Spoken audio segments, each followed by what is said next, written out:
এক একক, কাউকে সঙ্গে নেন না, ওনার কোনো শরীক নাই। ওই আল্লাহ কেমন? আল্লাহর একটা গোলাম আছে, বলবে সুর ফুঁকে দে, বিশ্ব ভূমণ্ডল ভেঙে চুরমার হয়ে যাবে।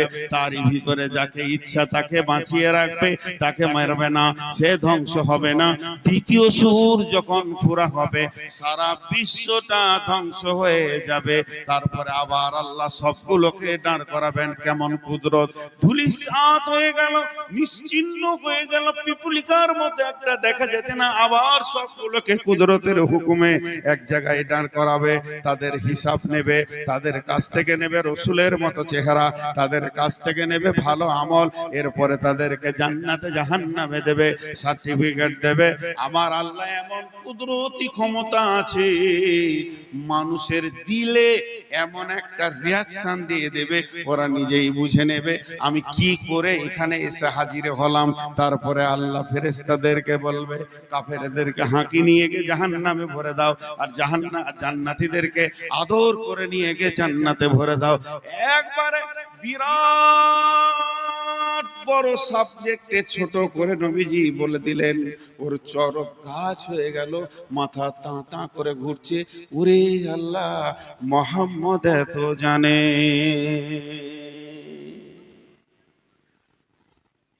জি ভাই,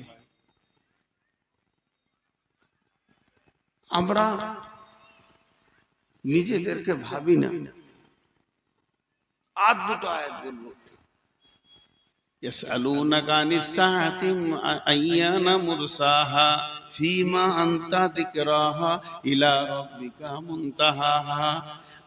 আবার আল্লাহ রসুলকে প্রশ্ন করা হতো, সেই কিয়ামত কবে হবে? ইয়াসআলুনাকা আনিস সাআতি আইয়ানা মুরসাহা, হে নবী বলে দাও কিয়ামত কবে হবে। আল্লাহর নবী বলছেন, যে ব্যাপারে তোমরা জিকির করছো এই ব্যাপারটা এটা নয়, এই ব্যাপারটা আছে ইলা রব্বিকা মুনতাহাহা। এটা কবে শুরু হবে? তো রবের কাছে আছে ডেট, তারিখ, সময় নির্দিষ্ট করা আছে। ইল্লা কান্নাহুম ইয়াউমা ইয়ারাউনাহা লাম ইয়ালবাসু ইল্লা আসিয়াতান আও দুহাহা। এটা যেদিন হবে, তোদেরকে যখন দাঁড় করানো হবে, তোরা কিয়ামতের মাঠে দাঁড়িয়ে বলবি, আমি দুনিয়াতে এক বেলা ছিলাম, কিংবা এক সকাল এক সন্ধ্যা ছিলাম, বেশি দিন আমি দুনিয়া করিনি।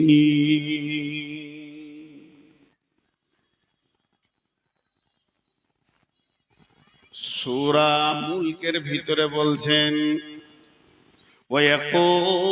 ويقولون متى هذا الوعد إن كنتم صادقين قل إنما العلم عند الله وإنما أنا نذير مبين। হে নবী, তুমি বলে দাও কিয়ামত কবে হবে। নবীজি বলছেন, না, এটা আমার বলার বিষয় নয়, এ বিষয়টা আল্লাহর কাছে রয়েছে। আমি শুধু তোমাদেরকে ভয় দেখানোর জন্য এসেছি, আমি নির্দিষ্ট কিয়ামতের ডেট নিয়ে তোমাদের কাছে আসিনি। ইন্নামা আনা নাযীরুম মুবিন, নিশ্চয়ই আমি তোমাদেরকে প্রকাশ্য ভয় দেখাবো, যাতে করে তোমরা ভীতু হয়ে যাবে, সেই দিনের জন্য প্রস্তুতি নেবে, মাল রেডি করে রেডি হয়ে যাবে, যেহেতু কিয়ামত হবেই হবে।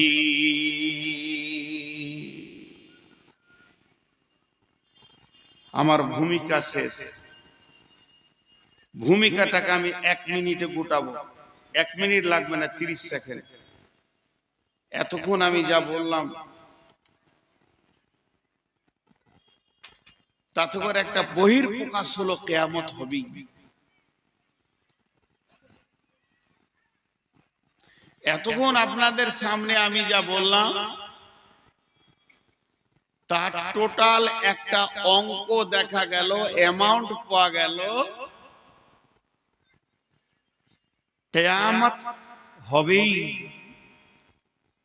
এই জিনিসটা পাওয়া গেল। তাহলে সেটা কত দূরে? সেটা কত দূরে? বিশ্বনবী এত দূর বলেছেন, বারটা থাকবে শুক্রবার, যেদিন ইসরাফিল সুর ফুঁকবে, বারটা থাকবে শুক্রবার। যেদিন ইসরাফিল সুর ফুঁকবে, মাসটা থাকবে মুহররম মাস। মুহররম মাসের 10 তারিখে শুক্রবার, সেই দিন কিয়ামত শুরু হয়ে যাবে। কিয়ামত যত কাছে আসবে, মানুষের ভিতরে তত ব্যস্ততা বেড়ে যাবে। মানুষ একজনও চুপচাপ বসে থাকবে না, বসার সময় থাকবে না। এই করতে করতে যেদিন কিয়ামত হবে, যেদিন কিয়ামত হবে, আগামী সকাল শুক্রবার যদি কিয়ামত হয়, সেই দিন পৃথিবীতে যতজন মানুষ বেঁচে থাকবে 100তে 100 জন ব্যস্ত হয়ে যাবে। একটা লোককে ফ্রি দেখা যাবে না। চাষিরা মাঠের দিকে দৌড়বে, ছেলেরা স্কুলের দিকে মাদ্রাসার দিকে দৌড়বে, শিক্ষকরা ডিউটির দিকে দৌড়বে, খরিদ্দার দোকানের দিকে দৌড়বে, দোকানদার দোকান খুলবে। গোটা পৃথিবী যেন ব্যস্ততা নিয়ে উঠবে।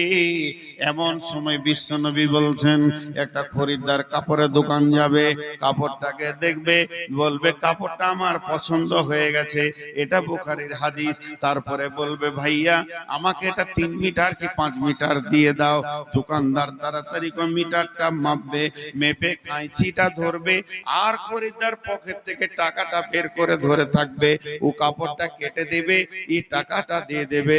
এই নিয়তে ওর হাতে কাঁচি, এর হাতে টাকা, কাঁচিটা বসাতে যাবে, বসানো আর হবে না। অনুফিকা ফিস সূরি ফাসাইকা মান ফিস সামাওয়াতি ওয়া মান ফিল আরদি। ওই অবস্থায় ইসরাফিল সুর ফেঁকে দিবে, হাত থেকে কাঁচি পড়ে যাবে, হাত থেকে টাকা পড়ে যাবে। মানুষ নাফসি নাফসি নাফসি নাফসি নাফসি নাফসি নাফসি নাফসি নাফসি নাফসি করবে। এই জন্য সূরা নাজিয়াতে ওরা বলেছে, আবার কি আমাদেরকে ফিরে আসতে হবে? গলে যাব, পচে যাব, কবরে মাটি হয়ে যাব, এরপরে কি পুনরুত্থান হবে নাকি? আল্লাহ বলছে হবে। এমন পুনরুত্থান হবে, ফাইন্নামা হিয়া জাসরাতু ওয়াহিদা ফাইদা হুম বিসাহিরা। একটা হুঙ্কার মারবো আর তোদেরকে কিয়ামতের ময়দানে দাঁড় করিয়ে দেব। তখন ওইখানে ওরা বলছে, এটা তো সব থেকে নোকসানের কথা। ওয়ান নাসিয়াতে গারকা ওয়ান নাসিতাতি নাসতা ওয়াসাবিহাতি সাবহা ফাসাবিকাতি সাবকা ফাল মুদাব্বিরাতি আমরা ইয়াউমা তারজুফুর রাজিফা তাতবাউহার রাদিফা কুলুবু ইয়াউমাইযি ওয়াসিফা আবসারুহা খাসিয়া ইয়াকুলুনা আইন্না লামারদুদুনা ফিল হাফিরা আইযা কুন্না ইদামান নাখিরা আইযা কুন্না ইদামান নাখিরা। আল্লাহ তাবারক ওয়া তাআলা বলছেন, ওরাই বলবে কোলে পচে যাওয়ার পর কি আবার পুনরুত্থান হবে? কোরআন বলছে হবে, এরা বলছে এটা তো বড় নোকসানের কথা শুনছি। আবার যদি পুনর্বার আমাদের জীবিত হয়ে কিয়ামতে দাঁড়াতে হয়, তো এটা আমার নোকসান ছাড়া এটা লাভ খুঁজে পেছি না।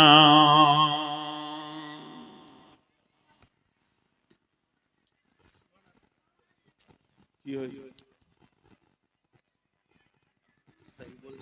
মৌলানা মুফতি রায়হান তিনি 3,17,000 টাকা কথা বলেন। আমি বায়ানের মাঝে কি করে তো করবো? তাহলে আমি কালেকশন শুরু করে দিই, আপনারা যা বলবেন আমি শুনবো, কারণ আপনারা কমিটি। আমি এতটুকু আপনাদের কথার বাইরে যাব না।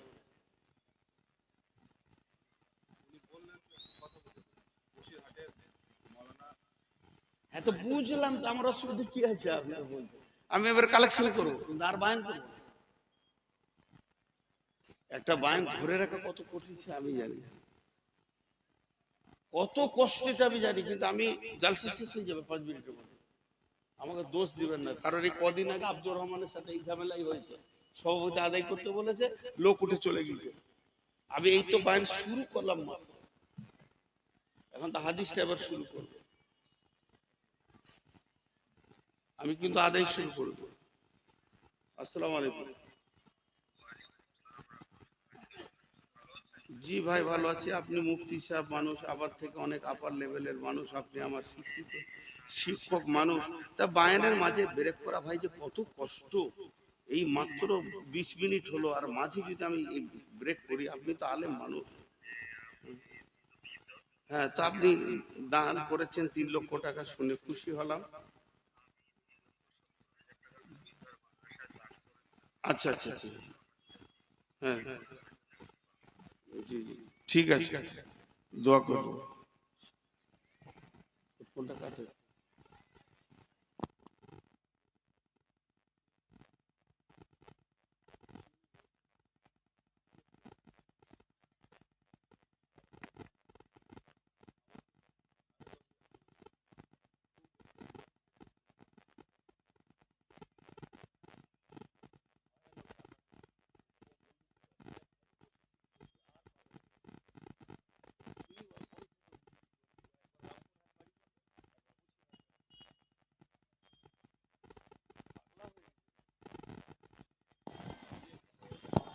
তার তো এই আপনারা উঠছেন কেন?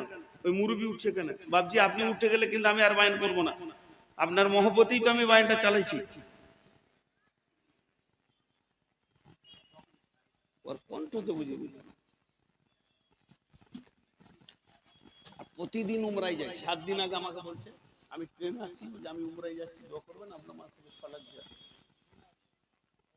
হ্যাঁ হ্যাঁ ভাইয়া, যতটি লোক বসে আছেন আমি খুশি হলাম।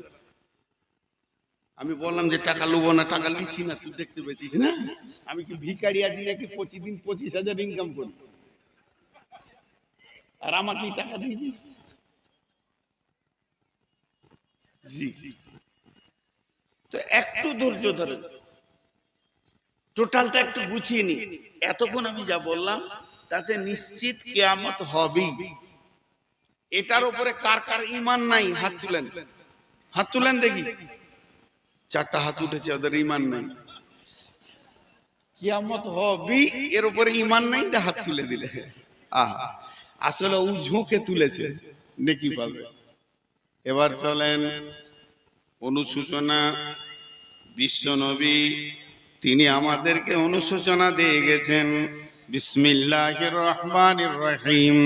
وعن ابي هريره رضي الله تعالى عنه قال قال رسول الله صلى الله عليه وسلم اذا اتخذ الفي ذبالا والمامانه مغنما والزكاه مغراما تعلم لغير دين اعطى الرسول امرته اكا امه।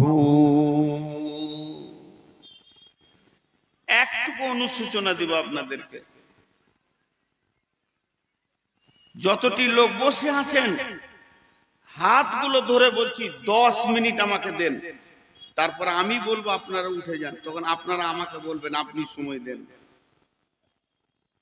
10টা মিনিট চেয়েছি ভিখারির মতো, 10টা মিনিট চেয়ে নিয়েছি। একটা উদাহরণ দিব, আমার উদাহরণগুলো খুব অ্যাপ্রোপ্রিয়েট। দোমোহনাতে একটা ছেলে বাসে চেপেছে, আর ওর পাশে এক মুরব্বি বসে আছে, আর ওই সিটের পেছনে আমার মতো বদমাস লোকটা বসে আছে। কি ঝামেলা লাগে দেখেন। যে ছেলেটা বাসে চেপেছে ও মুরব্বিকে বলছে, চাচা কিরে বাবা, কলকাতা কত দূর যাবে? ও কলকাতা করণ দিকে গেছে, তো শুধুই যে কলকাতা কত দূর, ধৈর্য দেখেন। তো মুরব্বী ওর দিকে তাকিয়ে বলছে, ধৈর্য ধরে বাপ, কলকাতা ঠিক পৌঁছাবি।